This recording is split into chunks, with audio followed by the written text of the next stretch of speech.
찬미 예수님, 오랜만에요. 옆에 분하고 인사합니다. 안녕하세요. 반갑습니다. 우리는 행복합니다. 우리는 건강합니다. 우리는 축복받았습니다. 하와이 원어민 말로 알로하, 알로하. 다른 성당에서는 들어볼 수 없는 인사말입니다. 사랑합니다, 반갑습니다, 이런 뜻을 지니고 있다고 봅니다. 알로하. 보아니 또 하와이 원주민들처럼 얼굴도 씩씩하신 분들도 계시네요. 그 중동의 리비아 국가가 내란 상태에 들어가가지고 쉽게 사태 해결이 보이지 않고 있습니다. 우리는 오늘 특별히 이 미사 중에 무고한 시민들이 더 이상 살해되지 않도록 기도하고 가다피 또 그 측근들이 빨리 제정신을 차리도록 전 세계가 압력을 가해야 할 겁니다. 더 이상의 인명피해를 막기 위해서 비행금지 구역을 설정해야 하는데 중국과 프랑스, 러시아에서 반대를 하는 겁니다. 왜 그러냐? 리비아에 무기를 그동안 계속 팔아먹었고 앞으로도 이 전쟁이 끝나면은 건설업체가 이렇게 진출해야 되는 이해관계 때문에 조율이 잘 안 되고 있는 것입니다. 이것은 어떻게 보면 인류 공동의 전쟁 범죄이고 죄악입니다. 우리가 죄 중에 빠지면은 하느님의 영광이 드러나지 않는다고 그랬습니다. 반드시 하느님께서 세계 지도자들에게 그 책임을 물으실 거예요. 히틀러가 일찍 제거되었다면 600만 명의 유태인 학살, 또 전쟁의 희생 일어나지 않는 것과 똑같은 말입니다. 지난일 리비아 제3의 도시 미스라타 항구에 그리스 국적의 대형 여객선이 입항을 했습니다.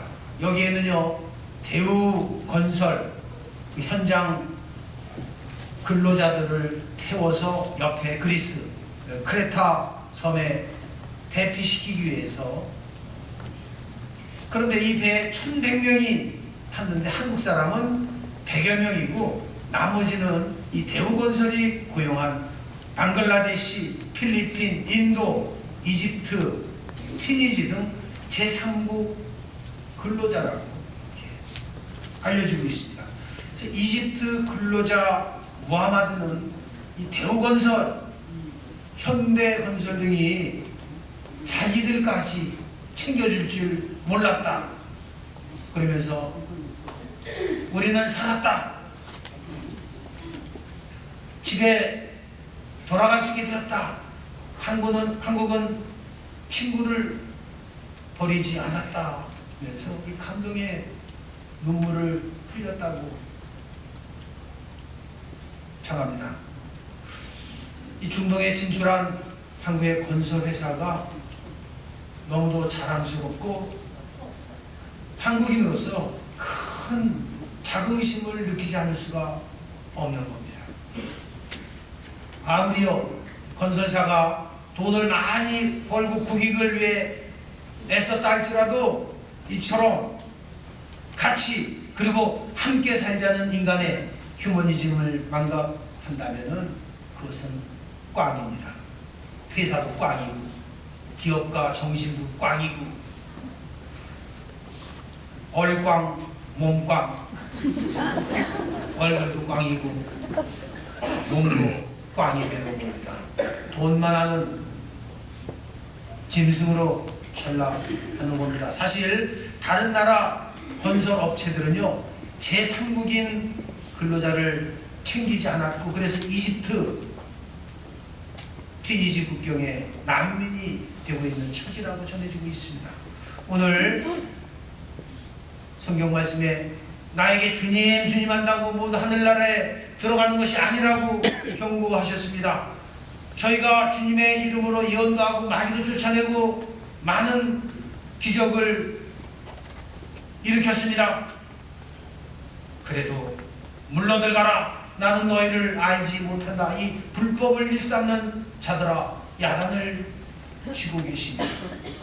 사도 바오로도 예수 그리스도에 대한 믿음을 통해서 오는 하느님의 의로움은 믿는 모든 일을 위한 것이고 여기에는 아무런 차별이 없다고 했습니다.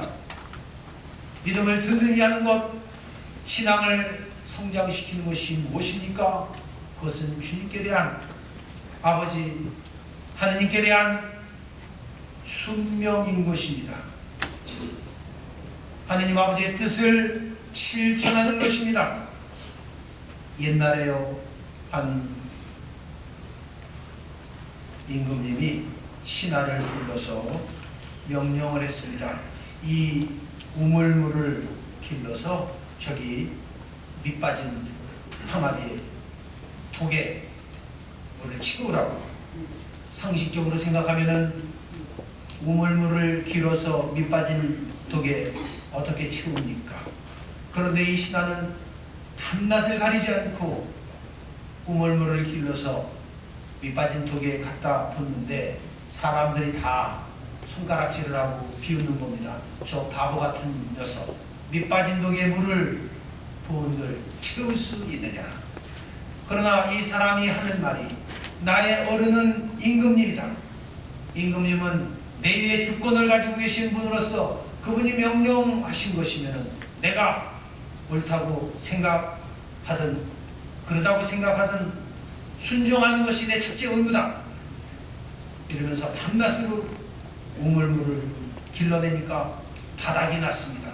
그런데 그 바닥에 말이죠, 노란 큰 금덩어리가 있는 겁니다. 그래서 이 금덩어리를 건져가지고 임금님에게 가져가서 무릎을 꿇고 절을 하면서, 임금님, 우물물을 길러서 밑빠진 독을 채우지 못한 제 죄가 너무도 큽니다. 용서해 주십시오.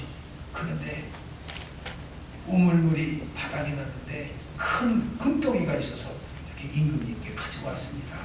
그러니까 임금님이 웃으면서 바로 자네가 나에게 순종하면 주려고 이 금덩어리를 우물 바닥에 숨겨놓았다. 이것은 내 거니까 가지고 가거라. 그래서 타코마에서도 가장 큰 부자가 되었다는 전설이 있습니다. 누가 슬기롭고 지혜로운 사람입니까? 주님의 말씀을 듣고 실행하는 자는 반석 위에 집을 짓는 자와 같다고 했습니다. 그래서 우리는 오늘 화답송에서 힘차게 외쳤습니다. 주님, 이 몸 보호할 반석 되소서. 당신의 의로움으로 저를 구하소서. 제게 당신 귀를 기울이시고 어서 저를 구하소서.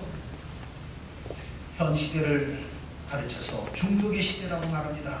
일중독, 도박, 마약, 알코올, 인터넷 쇼핑 중독 등 많은 사람들이 다양한 중독으로 헤매고 있습니다. 인기 있는 연예인이 해외로 다니면서 도박에 빠져서 사회적 무리를 일으켰습니다.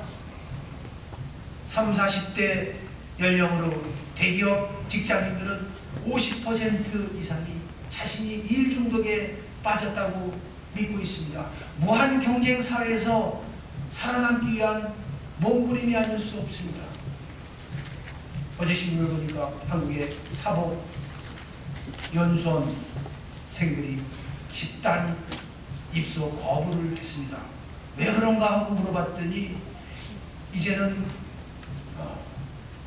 변호사 사법고시 거치지 않고도 로스쿨 학교 교장이 재량을 한두 사람 뽑아서 법무부에 검사고 변호사고 우선적으로 채용하겠다 하니까 이거 야당당구나 하면서 집단으로 반발, 밖으로 싸웁니다. 이거 집단 반발하는.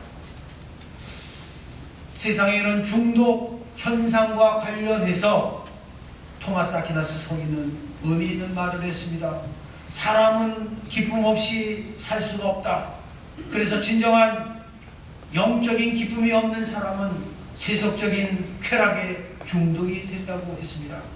육신의 정욕과 세상의 자랑을 따라서 사는 것에 만족이 있을 수 없습니다. 왜냐하면 몸의 가장 중요한 중심, 영이 죽었기 때문인 것입니다.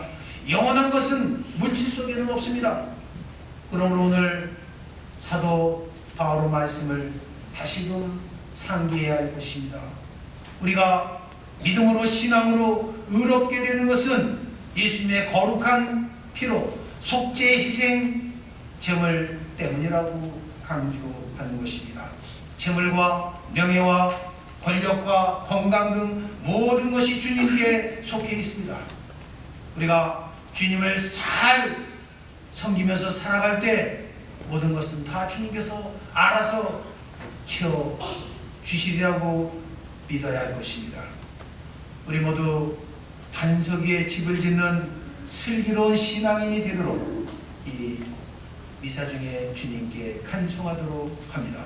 영광이 성부와 성자와 성령께 모두 일어서십시오.